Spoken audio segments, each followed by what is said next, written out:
सार्थक आईटीआई के YouTube channel सार्थक आईटीसी पर मैं अमरनाथ आप सभी लोगों का स्वागत करता हूं।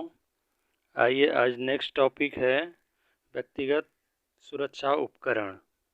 व्यक्तिगत सुरक्षा उपकरण क्या होते हैं और कौन कौन से व्यक्तिगत सुरक्षा उपकरण हैं जिनका उपयोग कार्यशाला में किया जाता है, इसके बारे में अध्ययन करेंगे।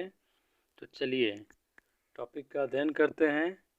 व्यक्तिगत सुरक्षा उपकरण, जिसको इंग्लिश में कहा जाता है पर्सनल प्रोटेक्टिव इक्विपमेंट्स। कार्यशाला में सुरक्षा तो सभी प्रकार की होती है, उसके बावजूद भी कार्य करने पर जो उससे निकलने वाले अपशिष्ट हैं वो इधर उधर फैल जाते हैं, जो मनुष्य की सुरक्षा के लिए या फिर उसकी सेहत के लिए नुकसानदायक होते हैं। और ये जो सुरक्षा उपकरण हम लोग पहनते हैं, इन्हें पीपीईज के नाम से भी जाना जाता है, यानी शॉर्टकट में पर्सनल प्रोटेक्टिव इक्विपमेंट्स का शॉर्टकट है पीपीईज। चलिए, जो आपके पर्सनल प्रोटेक्टिव इक्विपमेंट्स हैं उसमें सबसे पहला नाम आता है हेड प्रोटेक्शन, यानी सिर की सुरक्षा। सिर मनुष्य का सबसे महत्वपूर्ण अंग है, इसलिए सबसे पहले सिर की सुरक्षा आवश्यक है। तो सिर की सुरक्षा के लिए सेफ्टी हेलमेट, हेयर नेट और टोपी का प्रयोग किया जाता है। यानी कि आप जब कोई ऐसा कार्य कर रहे हो जहाँ ज़्यादा रिस्क वगैरह है चोट लगने की, या हैवी वर्क पे कार्य कर रहे हैं, या फिर आप 10 फीट या 10 फीट से अधिक ऊंचाई पर कार्य कर रहे हैं, तो उस समय आपको सेफ्टी हेलमेट पहनना आवश्यक है। उसके बाद आपका नेक्स्ट है हेयर नेट। हेयर नेट यानी कि जैसे आप कोई फूड आइटम्स बना रहे हैं या फिर कोई भी ऐसा आइटम्स आप मैन्युफैक्चर कर रहे हैं जिसमें आपका बाल वगैरह गिरने से उसकी क्वालिटी के ऊपर असर पड़ता है, वैसी स्थिति में हेयर नेट यूज किया जाता है। उसके बाद नेक्स्ट पॉइंट है इसमें टोपी, यानी नॉर्मल अगर आप कुछ भी नहीं कर रहे हैं, नॉर्मली कहीं आ जा रहे हैं, तो आपको वहाँ पर सिंपल वाली टोपी पहननी चाहिए। चलिए नेक्स्ट पॉइंट है इसका आँख की सुरक्षा, यानी हेड के बाद आपका दूसरा सबसे महत्वपूर्ण अंग है आँख। यानी आँख की सुरक्षा के लिए आपको क्या क्या करना चाहिए, तो सेफ्टी चश्मा, हैंड स्किन चश्मा या वेल्डिंग हेलमेट का प्रयोग करना चाहिए। यानी जिस प्रकार का आपका कार्य है उस कार्य के हिसाब से आपको सेफ्टी चश्मा पहनना चाहिए।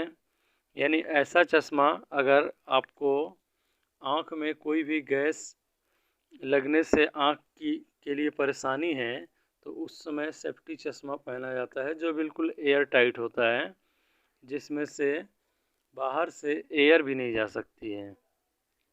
उसके बाद है हैंड स्किन चश्मा, यानी कोई ऐसा आप कार्य कर रहे हैं जैसे वेल्डिंग कर रहे हैं, छोटी छोटी वेल्डिंग अगर करनी है, टाँके वगैरह लगाने हैं, तो उसमें हैंड स्किन वाला चश्मा उचित रहता है। लेकिन जब बड़ी बड़ी वेल्डिंग मारनी है या बहुत ज़्यादा मात्रा में वेल्डिंग करनी है, तो वहाँ पर वेल्डिंग हेलमेट का प्रयोग किया जाता है। आँख की सुरक्षा के बाद तीसरा पॉइंट है पैर की सुरक्षा, यानी फीट प्रोटेक्शन। तो फीट प्रोटेक्शन में जब आप कार्य कर रहे हैं, तो उस समय ऐसा भी हो सकता है कि कार्य के दौरान जो मेटल पार्ट्स होते हैं वो शायद आपके पैर के ऊपर गिर जाएं। आपकी गलती ना हो, भले ही किसी और की गलती से गिर जाए, या आपको आते जाते समय चोट लगने की संभावना हो जहाँ हेवी वर्क चल रहा है, उस स्थिति में आपको सेफ्टी शूज पहनना चाहिए। सेफ्टी शूज की विशेषता ये है कि इसका जो सोल होता है नीचे से भी हार्ड होता है, और जो आपका उंगली जहाँ पे रहती है, उंगली के पास स्टील की एक कैप लगी होती है, जिससे आपके पैर के ऊपर लोड गिरने पर भी वो कैप दबती नहीं है, जिससे आपकी पैर की उंगली सेफ रहती है। उसके बाद है आपका लेग गार्ड।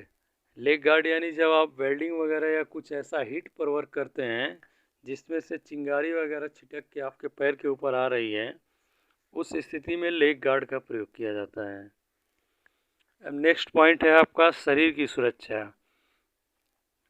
शरीर की सुरक्षा के लिए कोट या एप्रन का प्रयोग किया जाता है। कोट यानी कि जैसे अगर आप जाड़े के दिन में कहीं आ जा रहे हैं तो उस समय ऊनी कोट पहना जाएगा, जबकि जब आप बारिश के समय में आ जा रहे हैं उस स्थिति में आपको रेन कोट पहनना चाहिए, जिससे आपके शरीर की सुरक्षा हो सके, अन्यथा ठंड लगने पर शरीर को नुकसानदायक होगा। उसके बाद है नेक्स्ट में एप्रन। एप्रन, ये जो चित्र बना हुआ है आपके सामने, ये एप्रन का चित्र है। एप्रन नॉर्मली आप देखे होंगे कि किचन में भी एप्रन यूज किया जाता है, यानी कि खाना बनाते समय उस पे का मसाला वगैरह या कुछ भी दाग आपके कपड़े के ऊपर लगने ना पाए, इसके लिए कपड़े का एप्रन यूज किया जाता है। लेकिन जब आप केमिकल हजार्ड्स के ऊपर कार्य कर रहे हो, यानी जहाँ केमिकल वगैरह आ रहा है आपके शरीर पे या फिर हीट वगैरह आ रही है, उस स्थिति में हमें लेदर का एप्रन यूज किया जाता है। और नेक्स्ट है हाथ और भुजा की सुरक्षा, हैंड एंड आर्म प्रोटेक्शन, यानी जहां आपका हाथ और बाजू भुजा की सुरक्षा करनी है। तो हाथ का कार्य यानी कार्य का हिसाब है, यानी जब आप कहीं गीले मेटल पर कार्य कर रहे हैं या कोई ऐसा कार्य कर रहे हैं जहां हमेशा आपकी हैंड स्किन जो है वो भीग रही है, तो ज़्यादा आपकी हैंड स्किन भीगने से स्किन पर प्रॉब्लम आने की संभावना बढ़ जाती है। इसलिए उस स्थिति में आपको प्लास्टिक या फिर पीवीसी के ग्लव्स पहनने चाहिए। जैसे कि आप सर्जरी वगैरह में देखे होंगे, वहाँ पर प्लास्टिक के ग्लव्स पहने जाते हैं। वो आपका अगर कार्य करते समय आर्म की भी आवश्यकता है तो पूरा ग्लव्स आर्म तक फीड होता है। और जो इसमें नेक्स्ट है आपका चमड़े का, यानी जब आप वेल्डिंग या हीट पर कार्य कर रहे हैं जहाँ पे चिंगारी छिटकने की संभावना है, वहाँ पर चमड़े का ग्लव्स या फिर आर्म गार्ड प्रयोग किया जाता है। और इसमें एक पॉइंट है नोज प्रोटेक्शन। नोज प्रोटेक्शन, ठीक। नोज प्रोटेक्शन में यानी कि कोई भी ऐसी गैस जहां आप कार्य कर रहे हैं, कोई भी ऐसी गैस अगर फ्लो हो रही है जिससे आपके लंग्स को प्रॉब्लम है, तो उस स्थिति में आपको नोज मास्क पहनना चाहिए। नॉर्मल वर्क में जैसे आप हॉस्पिटल्स में कार्य कर रहे हैं तो नॉर्मल नोज मास्क से काम चल जाएगा, लेकिन जहां खतरनाक गैसों के आसपास कार्य कर रहे हैं जैसे कि वेल्डिंग वगैरह है, तो वहाँ पे स्पेशल टाइप का मास्क प्रयोग करना चाहिए। चलिए, ये आपका टॉपिक जो है पर्सनल प्रोटेक्टिव इक्विपमेंट्स का टॉपिक समाप्त होता है।